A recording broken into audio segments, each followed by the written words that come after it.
মানে পুরো একটা সরকারি ডকুমেন্টে সেখানে স্কিপ করা হয়েছে একটা আর্টিফিশিয়ালি। আমি জানি না এটা আমাদের প্রাইম মিনিস্টারের জন্য লজ্জাজনক, ওনাকে আর্টিফিশিয়ালি কেন এক দফার ঘোষক বানানো হলো, সেটা 3 তারিখ সবাই দেখেছে। এবং বিএনপির পেজে আমি দেখলাম যে ওখান থেকে তারেক রহমান বলেছেন যে এক দফার ঘোষণা করা হলো, সমন্বয়ক আজকে ঘোষণা করেছেন, মানে ওই উদ্ধৃতি মানে নাহিদের উদ্ধৃতিটা দিয়েই বলেছে যে মানে সবাই মেনে নিয়ে কাজ করেছে। আচ্ছা, এটার সাথে দ্বিমতটা কি? আপনি নাহিদ ছাত্র সমন্বয়ক ছিল, তার পিছনে সবাই আন্দোলন করছে, আবারও ঘোষণার রাজনীতি চলে আসলো। না ঘোষণা রাজনীতি কেন হলো? কারণ ওখানে আবু সাইদের ছিল না, বেগম জিয়ার ছিল না, বিষয় অনেকগুলো ছিল, ইস্যু ছিল। আবু সাইদের কোনো কিছুই ছিল না।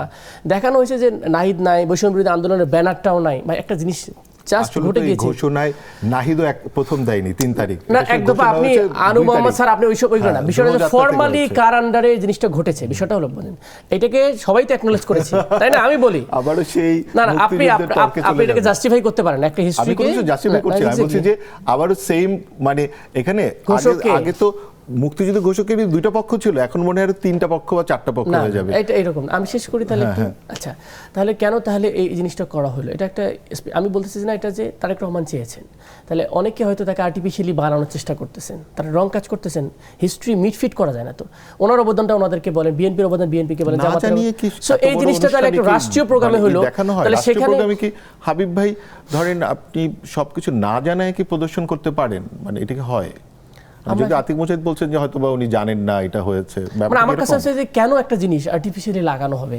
উনি এক দফার ঘোষক না, বা উনি ঘোষণা দেয়নি, বৈষম্য বিরোধী আন্দোলনের নেতৃত্ব হয়নি, সব মনে হচ্ছে যে একটা বিএনপি অ্যালায়েন্স হয়েছে। এখানে দেখেন উনি কিন্তু সাধারণ, তারপর উনি বলতেছে জিনিসটা ঠিক হয় নাই, সবাই খেপে গেছে, কেন এটা করতে যাবেন?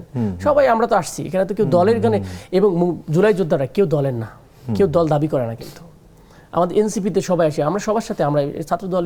আক্তার তো মাইকে গিয়ে বলেছে, আমি ওই যে ভিডিও দেখছিলাম, আক্তার কিন্তু ওইসব পরে ঠান্ডা করতে গিয়েছে এবং বলেছে যেখানে সবাই এনসিপি না, আমার কথা সবাই শুনছে, কোনো দলের না, এটা সবাই মিলে। তো এটা ঠিক হয় না, এবং এটা কিন্তু আমাদের রাষ্ট্রপতি জিনিসটা বলেছেন, কেন এটা হলো আর কি।